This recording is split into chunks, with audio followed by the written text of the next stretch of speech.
Fairy tales, myths, and legends. They twist through time like tangled roots beneath our feet, stories passed down through generations, softened and rewritten until we tell them to children as if they're harmless. You think you know the stories. The beautiful girl trapped in a tower, the creature who spins gold. But what if the tales you grew up with were never meant to comfort you? What if they were really tales of terror, wrapped in lace and lullabies to hide something much darker underneath? What if there never was a happily ever after when the once upon a time begins? Welcome to Whispers After Dark, dark and twisted fairy tales, where happily ever after was never the point. And once the tale begins, it's too late to stop listening. Tonight we start with a dark and twisted tale of Rapunzel, cracked mirrors, cursed towers, and tangled webs. Before we begin, subscribe, like, and press the notification bell so you don't miss new episodes of our dark and twisted tales. Leave a comment on which tale you would like to hear. Once upon a time, we were told the story of Rapunzel, the beautiful maiden stolen by a witch and locked away in a tower. We were told of the handsome prince who found her, calling out those famous words, "Rapunzel, Rapunzel, let down your hair." But what if we were not told the real story? What if the tower was not her prison, but her hunting ground? What if that long golden hair was not hair at all, but the lure of something waiting above, patient and hungry? Tonight, we'll unravel what was hidden, a tale of curses, of silk spun not by hand but by hunger, and of the man who climbed too high into a web that never let go. Long before the tower was built, there was a kingdom steeped in vanity. The queen adored her reflection above all else, surrounding herself with mirrors so polished they seemed to breathe. One winter evening, a beggar woman came to the palace gates, her hands raw from the cold, asking only for bread. The king turned her away, but the queen, curious about her strange eyes that shimmered like wet glass, invited her inside. The beggar was seated at the far end of the banquet table, where warmth could not reach. Platters of roasted pheasant, sugared pears, and honeyed wine were placed just out of her reach. The king and queen ate slowly, laughing softly as she watched.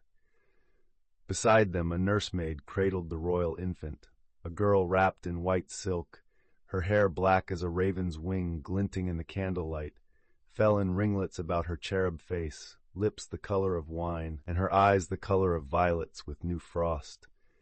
The beggar's gaze lingered on the child. "Such beauty," she murmured, her voice thin as the wind through a keyhole. "But beauty fades where no kindness is found." The queen smiled, cruel and gleaming, as she took another bite and waved the nursemaid from the room. The beggar's expression hardened. Guards moved to seize her, but she spoke before they could touch her. "Such as you gave me today, such shall your child receive. Your daughter will have both beauty and hunger. She will spin silk from her veins and feed on what it brings. On her 16th night she will change, cursed by your actions and by your words, cursed with an insatiable hunger that will never fade. Her voice and beauty will lure men to their death." The guards dragged the beggar from the hall, her bare feet scraping against marble, her voice rising over the laughter. The queen brushed off the words like ash. But each night afterward, the mirrors in the palace fogged over, and no amount of polishing could clear them. Soon she forgot the beggar's curse, but the nurses whispered of spiders that gathered too close to the cradle, weaving thin golden webs across the canopy. The queen ordered them burned, yet each morning new webs shimmered above the child. On the princess's 16th birthday, the moon hung low and red. As the girl slept, a single spider descended from the rafters, black and gold, its body gleaming like a drop of ink. It bit her wrist and vanished into her hair. She woke with a scream. Flames that burned in the candles now burned black as midnight. Golden veins pulsed and glowed beneath her skin. Her eyes gleamed with a hunger from somewhere deep and unending, and her glorious hair moved like something alive. Once black as a raven's wing, it had become a pale, silvery gray that shimmered in the moonlight. Her eyes burned gold and black, and her skin was pale as moonlight. In the days that followed, the change grew. Her voice softened, her manner sweetened, but beneath it was something cold, something patient. Servants began to disappear. Maids sent to tend her, footmen to carry her meals never returned. In the deep, dark places of the castle, bodies wrapped in silver silk were found, and whispers spread that the princess had become a terrible, beautiful creature that devoured all who were lured by her voice. The king and queen ordered a tower built on the edge of the forest, where the air was thin and strange things took root. There the princess was locked away, hidden from the court and from the world. They said it was to keep her safe, but none believed it. At night, the villagers swore they saw light glinting from her window, threads of gold swaying in the wind, catching the moonlight like a signal. When the moon rose full in gold, her hair began to move on its own, reaching toward the window, spinning and braiding itself into a shining rope that swayed like something alive. And so the legend began, not of a girl trapped in a tower, but of something waiting inside, weaving her loneliness into a lure, patient as the dark. And those who climbed her golden rope found not a maiden in distress, but the spider within. Years passed, and the kingdom fell to ruin. The king and queen were buried beneath their shattered mirrors, and ivy swallowed the palace walls. But some still remembered. Around fires and in hushed whispers, travelers told their children of the cursed princess who fed upon the unwary, of the tower that rose from the woods where the moon never slept. Most called it superstition, a story to keep the curious away from the forest. But not everyone forgot. One autumn evening, a young huntsman named Elias rode deep into those forgotten lands. He had heard the tales since boyhood, the girl in the tower, the voice that called in dreams. He told himself it was nonsense, the kind of story old women told to frighten children. Yet when he came upon the tower, rising pale and crooked above the trees, something in him went still. In the high window he saw her, a woman with silver hair that shimmered like moonlight on water, her face radiant, her eyes deep as night. She spoke softly, her voice carrying like song through the cold air. She asked his name, his purpose, and laughed when he told her he was only passing through. Yet each day he returned, bringing wild flowers or bread, and each day she spoke to him through the bars of her window. As the days passed, the princess fell in love with Elias, and he with her. Her laughter began to linger in his thoughts, her voice threading through his dreams. Her words were gentle, but behind them something pulsed, a rhythm he couldn't name, like the faint trembling of silk in the wind. He told himself he wouldn't return again. Yet the next night he found his horse tied outside the tower, though he didn't remember the ride. Her window glowed faintly, and from it hung a single shining braid, long and silver as moonlight swaying in the dark. Elias grasped the braid. It was soft, warm, and impossibly strong. As he climbed, the forest below grew smaller, the air thinner. He looked down once and saw the rope moving, tightening, drawing itself upward. When he reached the window, the braid slipped from his hands and vanished, curling into the darkness below. There was no way down. The chamber smelled of candle smoke and something older. A low hum filled the air, like the sound of wind through 1,000 threads. In the far corner something moved. From the far corner of the tower, 2 eyes gleamed in the darkness, deep, golden, and unblinking. Elias froze, his breath catching as the sound reached him, a soft, deliberate clicking, like claws on stone. The noise drew closer, slow and measured, echoing through the chamber. Then she stepped into the flickering light. Her face was as beautiful as he'd imagined, pale skin glowing, lips red as wine. But as she moved closer, he saw the truth. From her waist downward, her body split and stretched, black and gleaming, her limbs bending into the many legs of a spider, their tips glinting gold. Strands of web shone around her like curtains of spun light. Elias stumbled back, but the silk at his feet tightened, rooting him in place. Her eyes glowed like molten amber, unblinking. Outside, the moon sank behind the tower as his scream tore through the night until the forest went as silent as the grave. When the sun rose, only a shimmer of golden thread hung from the high window, swaying gently in the wind.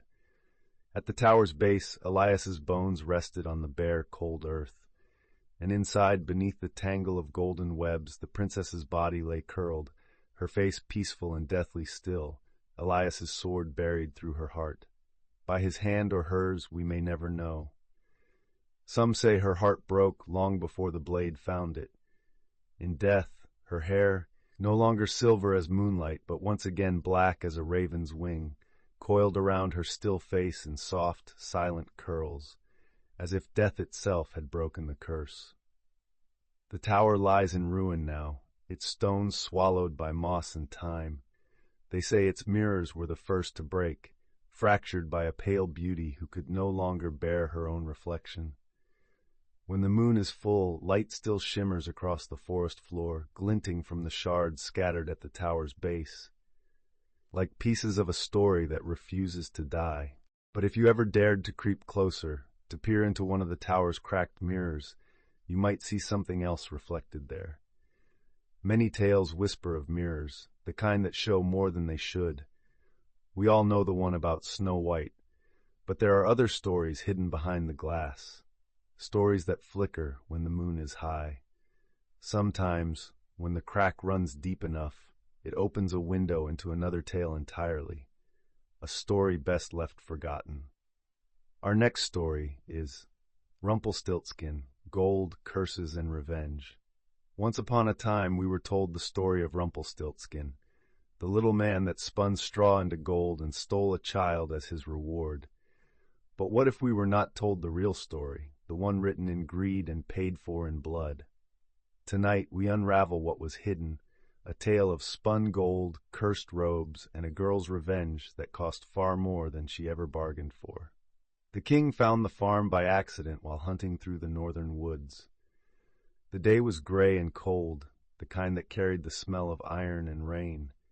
He stopped when he saw the place, fences straight, tools polished, the animals quietly grazing in a lush green field.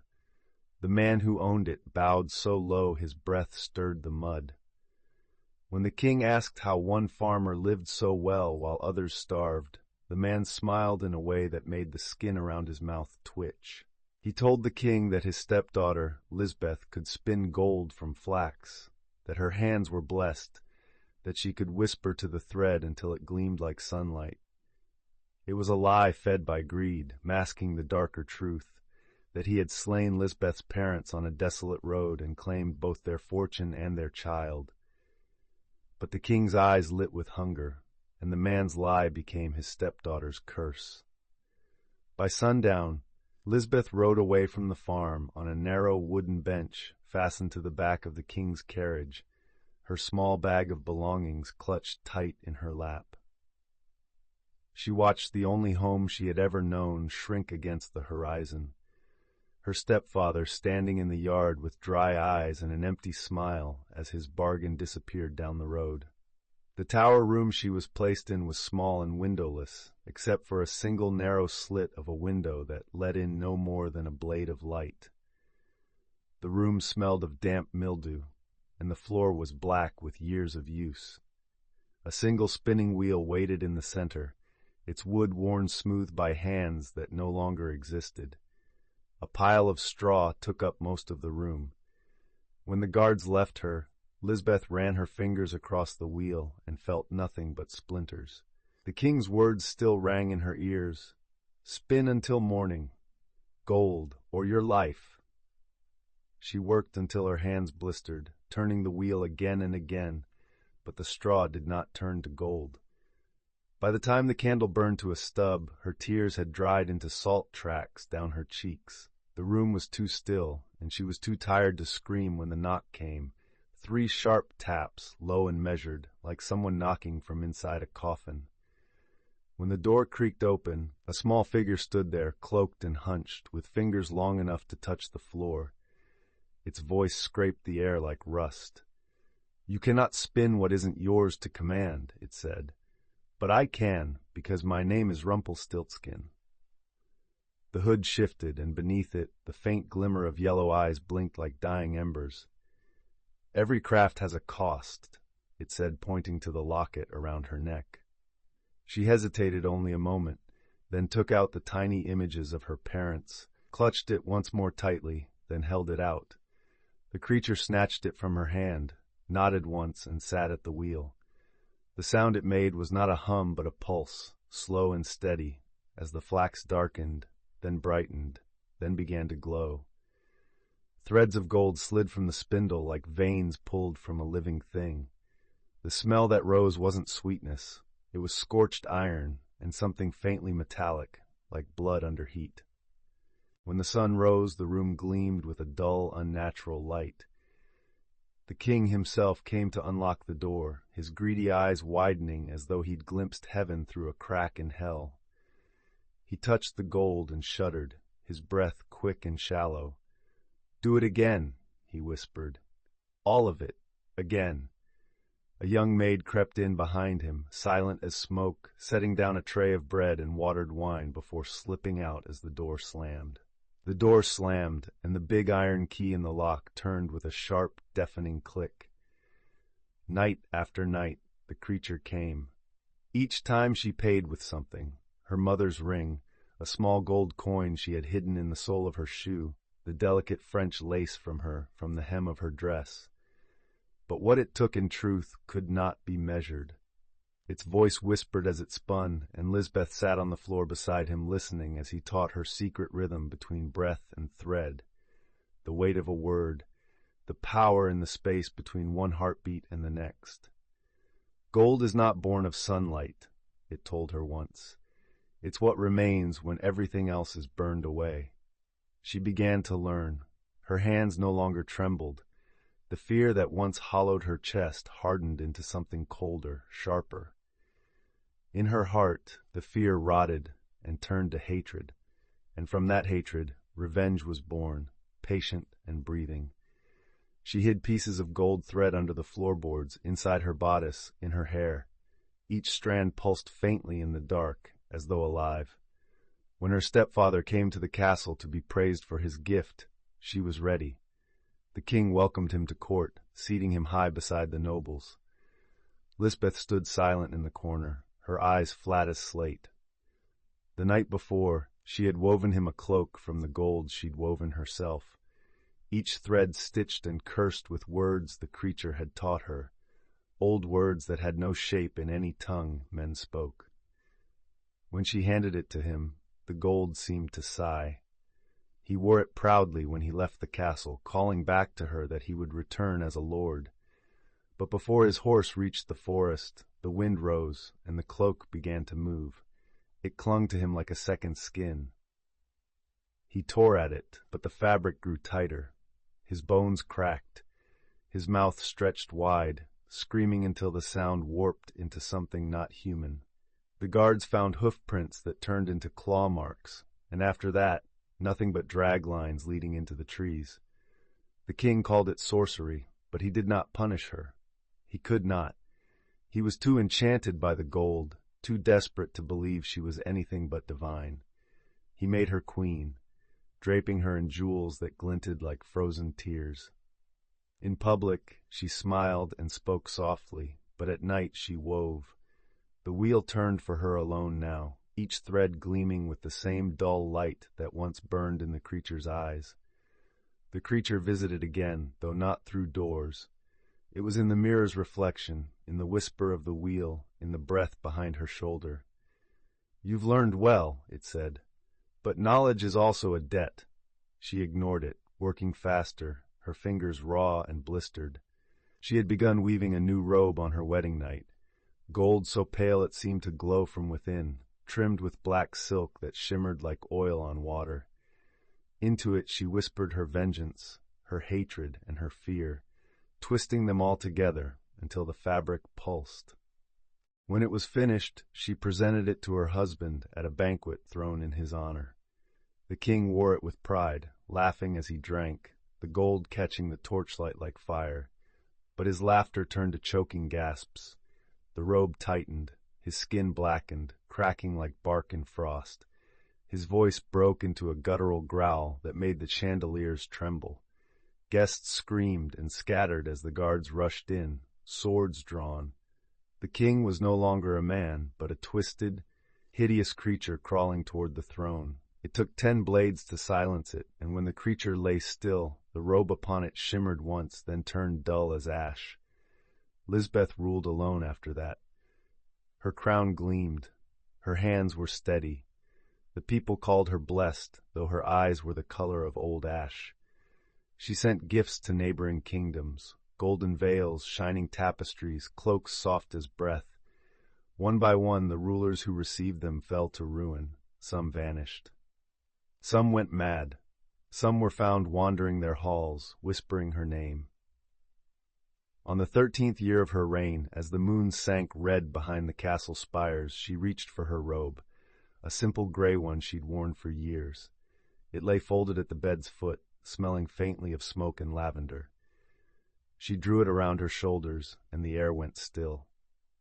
From the corner of the room, something began to move, a shadow uncoiling, slow and deliberate. The figure that emerged was no longer twisted or frail. Its skin was the color of candle wax left too long to melt, and its eyes burned gold through the dark. A gown of black silk brushed the floor as it moved, the air thick with the scent of smoke and myrrh. Its smile was thin, cold, and patient, belonging to something that had worn many faces and never forgotten a single one. "A promise is a thread," it said softly, "and every thread finds its end." Lisbeth looked down. Her robe shimmered faintly in the candlelight. Threads of gold ran through the seams, threads she did not remember spinning. The fabric grew heavier. Her heartbeat slowed. Her fingers stiffened as if frozen from the inside out. She tried to scream, but her breath came out as a hiss. She turned towards her mirror, and her reflection bent, blurred, and vanished. In a pile of ash, the queen was gone. Only the robe remained, folded neatly on the bed, warm to the touch, with a single golden thread trailing across the floor toward the window.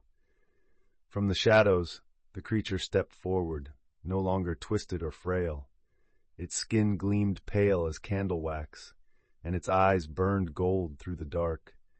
A gown of black silk whispered against the stone as it moved, the air thickening with the scent of smoke and myrrh. It stopped before the mirror, its thin, cold smile spreading as it studied the face now staring back. The reflection was not its own, but the queen's, her pale features, her hollow gaze, her crown catching the faintest flicker of firelight. The creature lifted one hand, and the image in the glass mirrored the motion exactly. Then the mirror went still, holding the new ruler's face within it, silent and waiting for the next wish to be made. To this day they say that when the wind rattles the shutters of the old castle, you can still hear the slow turn of a spinning wheel in the dark.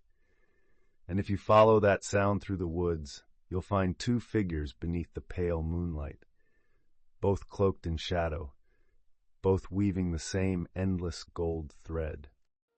This concludes Dark and Twisted Fairy Tales, Volume 1, Once Upon a Nightmare. But the darkness doesn't end here. More tales are coming, each one stranger, sadder, and more beautifully cursed than the last.